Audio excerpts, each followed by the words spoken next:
Jesus, o Rei dos humildes e sofredores. Os exemplos de Jesus no seu sacrifício. Humilde, lavou os pés aos discípulos. Fraterno, amou seus companheiros, juntando-os todos na Santa Ceia. Amoroso, um novo mandamento vos dou, que vos ameis uns aos outros. Manso, submisso, deixou-se prender, condenar e crucificar sem se queixar. Altruísta, mesmo no momento da sua morte, preocupou-se com os outros. Jesus no jardim. Logo que chegou ao Getsêmani, Jesus deixou seus discípulos à entrada e levou consigo apenas Pedro, Tiago e João. Foi falar com seu pai. Ele se mostrava conformado por ter de cumprir aquela missão tão difícil, mas continuava preocupado com os discípulos. Já antes tinha pedido a Deus que os ajudasse. É por eles que te peço. Não te peço que os tires do mundo, mas que os livres do mal. Eles não são do mundo, assim como eu não sou. Santifica-os na verdade. A tua palavra é a verdade. Também se lembrou de tantas outras pessoas quando disse: Eu não peço somente por estes, mas por aqueles que irão crer em mim, para que eles sejam perfeitos em unidade e para que o mundo conheça que tu me enviaste. E o amor que nos une esteja neles também. Já estava tarde, por isso alguns dos discípulos, vencidos pelo sono, adormeceram ali, deitados no chão. Jesus falou aos 3 discípulos com quem se tinha afastado e disse-lhes: Fiquem aqui e vigiem comigo. Minha alma está angustiada até a morte. Deu alguns passos e, pondo-se de joelhos, orou: Meu Pai, se possível, passa de mim este cálice. Todavia, não se faça a minha vontade, mas sim a tua. Jesus sabia o que teria de passar logo pela manhã. A vergonha, a dor e a crueldade do julgamento e da crucificação. Ele, que nunca tinha pecado, ia carregar os pecados de toda a humanidade. Era uma situação terrível pela qual ele teria de passar.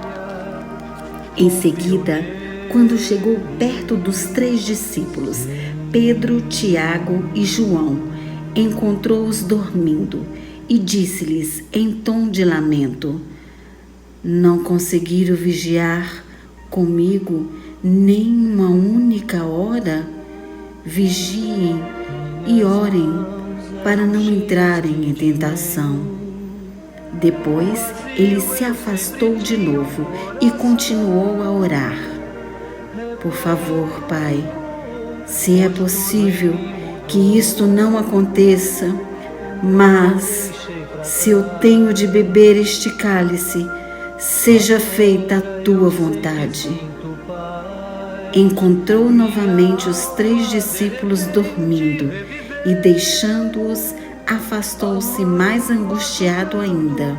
Sua dor era tão profunda que, enquanto ele orava, as gotas do seu suor se tornaram em sangue. Era quase mais do que podia suportar. Então aconteceu algo maravilhoso. Apareceu-lhe inesperadamente um anjo para confortá-lo. A terceira vez que Jesus chegou perto dos discípulos e os encontrou adormecidos, disse-lhes: Durmam agora, descansem. Eis que é chegada a hora em que o Filho do Homem será entregue nas mãos dos pecadores. Jesus é preso. Ainda estavam no jardim quando em determinado momento começaram a ouvir barulho à distância. Era um grupo de pessoas que se aproximava. Esse grupo incluía soldados e à frente caminhava Judas, o traidor. Traziam tochas na mão, paus e espadas. Vinham da parte dos principais sacerdotes e fariseus. Os discípulos olhavam assustados e surpresos. Não esperavam aquilo, mas por outro lado, não temeram, pois tinham certeza de que Jesus não se deixaria prender. Então, Jesus avançou corajosamente. A quem procuram? Jesus de Nazaré. Sou eu.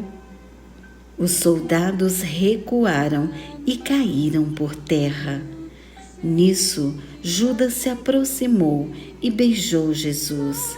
Era o sinal que tinham combinado para o prenderem. Amigo, por que está aqui?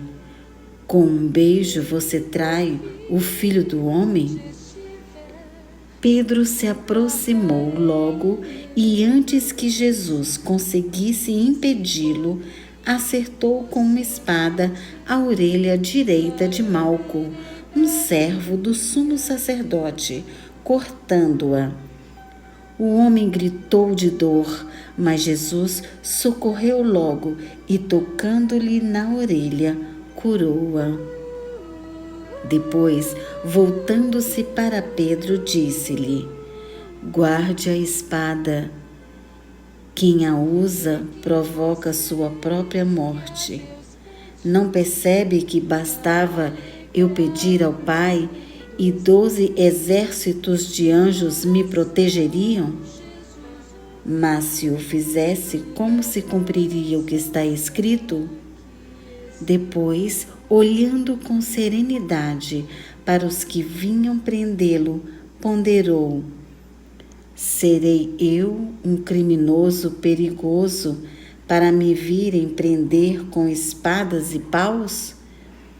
Eu estava todos os dias com vocês no templo, ensinando, e não me repreenderam. Mas tudo isso acontece para que se cumpram as palavras dos profetas nas Escrituras. Enquanto amarravam suas mãos, Jesus ainda disse: se é a mim que querem, deixem ir meus discípulos. Mas eles haviam fugido, com medo do que também poderia lhes acontecer.